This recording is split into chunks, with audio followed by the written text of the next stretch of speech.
Hey guys, happy Wednesday. I promise not to be before you guys long. I just wanted to release this quick message, and you guys know I always say quick, and my messages don't be quick, but I'm gonna try to make this as quick as possible. Um, so I'm looking down at my Bible, guys. Bear with me. So I want to share a dream with you guys. Um, I want to share a few things with you guys, but it all kind of ties into the same thing that the Lord has been had me releasing on my channel in previous videos, in several previous videos, like the last quarter going up until now, into the new year. Um, and a friend of mine, like, she's not a dreamer per se. She dreams. Um, but she's never considered herself a dreamer. But lately, she knows the gift that I have of dreaming. So, and guys, anybody can ask God for the gift of dreaming. Just FYI, there's nothing special about me. Every gift comes from God. Um, Other prophets, their gifts, they're all from God. Okay. We're all one body of Christ. We just operate under different parts of the body. So we all have different gifts, right? But some of my friends or associates have like a habit of asking me if I can, pray with them and ask God to reveal stuff to me about them, right? And I'll always tell them, like, you can ask God yourself, but if they come to me with a request like that, I will pray and ask God, to show me whatever He wants to show me, right? So, my friend, a couple days ago, she asked me to ask God, or she asked God herself. I was in her presence, to show me some things pertaining to her, right? And she called out specific things. So later that day, I went and I took a shower. And in the shower, I was just talking to God, right? And I'm like, Lord, whatever you show me about her, even if it's not what she asked for, show me, and I'll tell her whatever you show me. Let your will be done. Because I try not to box God and ask Him to show me certain things. Yes, I make my requests known to Him, but I'm just like, let your will be done, right? So the night I prayed this prayer was January the 2nd. And that night I had a dream. And in this dream, I was on a cell phone talking to this young lady. She was younger than me. And she was telling me that she couldn't find her little sister, right? She's like, I can't find my little sister. She's missing. So I'm on the phone with her in my room. The room is pitch black dark, right? I'm just sitting on the bed talking to her. And I'm telling her, we're going to find your sister. She's going to be okay. Like, God's got her covered. And I'm like encouraging her that we're going to find your sister. Like, it's okay. So a minute or so later, she turns on the TV and she starts to wail in a dream, like cry. Like, her cry was so intense. It was so sorrowful. And I'm on the phone with her. I'm like, what's wrong? And she's like, I just turned on the news. My little sister's been murdered. I see her on the news. And she's wailing, guys. Like, her cry came from deep in her soul. So in the dream, I was still on the phone with her, but when she told me that, I dropped the phone. So I opened my hand and the phone fell. And I remember sitting in my bed again, guys. I was in my room, and it was pitch black in this room. And I started praying, and I was speaking against Satan so heavily, guys. I remember cursing. I remember in my prayer saying curse words to Satan, right? I don't remember what kind of curse words, but I knew I was saying curse words to Satan. And I was telling God to suffocate Satan. Like, you gave me the authority to kill him. And I was literally speaking this really intense prayer against Satan. Like, you know how they say if words could kill, like some people would say words and that person would be dead. If words could kill, guys, in this dream, Satan was a dead man from the prayer that I was speaking out loud.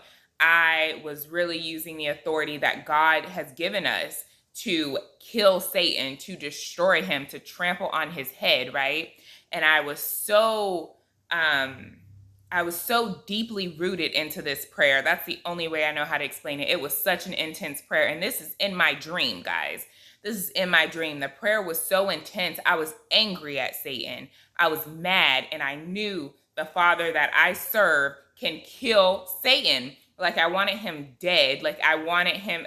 Guys, this prayer was super intense, right? And I woke up. When I woke up, I was so disturbed from this dream. And I'm a dreamer. Those of you that have followed me for a while, I could have 5, 6 dreams a night. Like, I am a dreamer. So I dream a lot. But never in my dream life have I had a dream that disturbed me the way that this dream disturbed me, guys. And I mean, I woke up, and when I woke up, it was a little bit after midnight. Okay. I was so mad. I was mad at the same time. I was like, not afraid, but just like, I was disturbed by this dream.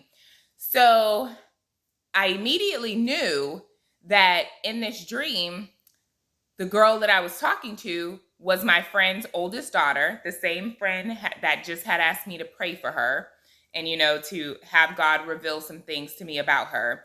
I knew when I woke up that the oldest girl that I was on the phone with in this dream was her oldest daughter, and that the younger girl that was murdered in this dream was her younger daughter. And I felt it so heavily in my spirit. She's actually the only person I know that has an older daughter and a younger daughter, right? I don't have that many friends, guys. But I immediately knew, God dropped it in my spirit, that it was her daughter. So I texted her, and as I'm texting her, I'm like, are you up? Because again, it's after midnight.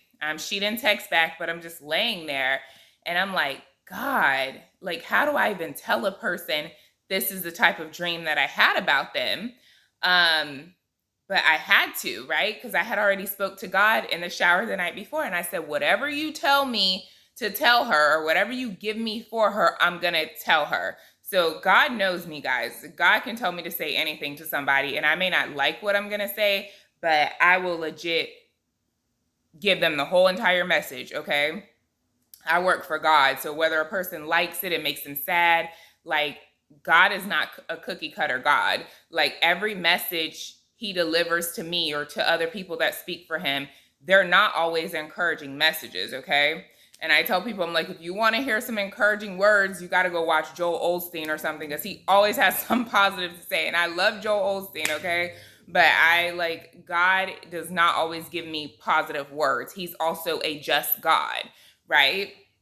So I sent her a text message when I woke up. She didn't respond, which I was thankful for, because I just kept talking to God, kept letting him, download different things to me. But one thing he relayed to me about this dream is that it's not just for her, right? In the dream, not one time did I call out either one of her daughter's names. I didn't even know the person on the line that I was talking to, right? And he made me very clear, or very aware, that this dream was for more than just her. Okay. It was for me too, in a way, and it's going to be for a lot of you guys. So I get on here today to say, in order for God to resurrect something, something has to die. And it's not always a physical death, but sometimes it is a physical death, right? Just like Jesus had to have a physical death in order to save us, right? But he was resurrected. So in order for something to be resurrected, meaning in order for God to bring something back to life within your life, something has to die. And again, guys, this is not always a physical death, but sometimes it will be a physical death. But this could be a spiritual death, a death of friendships, a death of people that you are connected to. This can be, a death means many different things, right? Not just physical, not just a person that stops breathing, okay? And we all know that Satan comes to kill, steal, and destroy. That's his MO, okay? He's not on anyone's side. He's all for self. He comes to kill, steal, and destroy. And there's going to be people that you guys are connected to, right? A lot of us are coming out of a wilderness season, and we're going into a season of abundance. We're not going into it. We are there, okay? It is done. But you are going to be connected to people that are just now going into a wilderness, or people that are just now facing judgment, some of these people are going to be your loved ones, your close friends, your family members, whoever. And it's going to take you guys to curse Satan, to call out a thing, to speak a thing, not these cookie cutter baby prayers, but to really speak boldly about the word of God and the authority that you have. Okay, you and I have the authority to cast down everything on this earth, okay? Everything on this earth that is not of God, like, you have the ability and the authority to cast it down. God says so in his word. And it's going to take for you guys. I was cursing Satan in his dream. I was using actual curse words, guys. That's the reality of it. But the only reason why the Lord allowed me to use these curse words in this dream is to understand what I would have to do for some people in my life at this moment, in this season. I'm going to have to curse the ground that Satan walks on, guys. You're going to have to curse the ground that Satan walks on. Okay, you're going to have to speak out of your mouth against Satan. Not these prayers in your head, not these little whispering prayers, but you are going to have to speak a thing, because things are shaking up, guys. And again, a lot of us are in the season of harvest. Like, we're there, but that does not mean that everybody around us is there. Okay, we are all in different seasons, and God will place you or assign you to people so that you can speak a thing, so that you can intercess for them. Okay, so that you can cancel out things over their lives, so that when things are happening to them in the natural, and it's happening, guys, it's happening. As I said, this dream was so disturbing, and I've had some bad dreams before, okay? God has shown me some things in my dreams, but this dream was the most disturbing dream I had ever had in my life, okay? You are going to have to curse the ground Satan walks on. He uses this world as his playground, which is why the word says, be in the world, but not of it, okay? He uses this world as his playground. And if you're not connected to God, you're connected to Satan, okay? And he comes to kill, steal, and destroy. And not everybody around you is walking on a path to righteousness or trying to get closer to God. Some people are trying to get closer to God, but they're lukewarm. Whatever the case may be, we don't know God's plans for everybody. We don't even know all of God's plans for us. We prophesy in part. But there are things that are going to happen, guys, and you are going to have to use your God-given authority and speak a thing. Resist the devil and he will flee. Okay, whatever you bind here on earth is bound in heaven. Whatever you release here on earth is released in heaven. You are going to have to speak a thing. Things are not going to be all pretty that are going on around you for other people. And this word is not for everybody, so take it back to God. Please do not comment, well, this is not happening for me. If you want me to pray for you, email me, guys. My email address is in my about section, but take it back to God to see if this word is for you. And again, we're all not in the same season. God help me speak, because I am like, I feel so just kind of overwhelmed. But take it back to God and ask him if this is for you, because sometimes you can get your seasons confused, okay? I've done it before. Sometimes you could really get your seasons confused, okay? So we're not all in the same season, and for you to know where you are, you need to have an intimate relationship with the Lord so that he can tell you where you are in this process. But there are things that you guys are about to see, okay, that won't be pretty for other people. And because you love these people and are connected to these people, it's also going to hurt you. Like, you're emotionally, like, if something hurts my family, it hurts me, okay? But a lot of these things, they have to go through. Like, God will take you through some things, and not to destroy you, but he will gracefully break you to push you into purpose. I've had to go through it. Okay, my last seasons have been being gracefully broken, and the feeling is not good.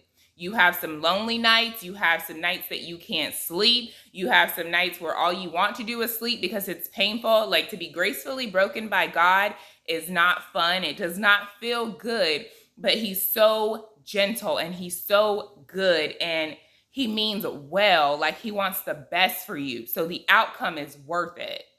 Okay? the outcome is worth it. But keep in mind that he is a just God. He's a God of justice. So you're going to see some things, guys, that it's going to break you, and you're going to have to not break you like physically, guys, but hold on, guys. Someone's at my door. I will be right back. So you may see the screen jump.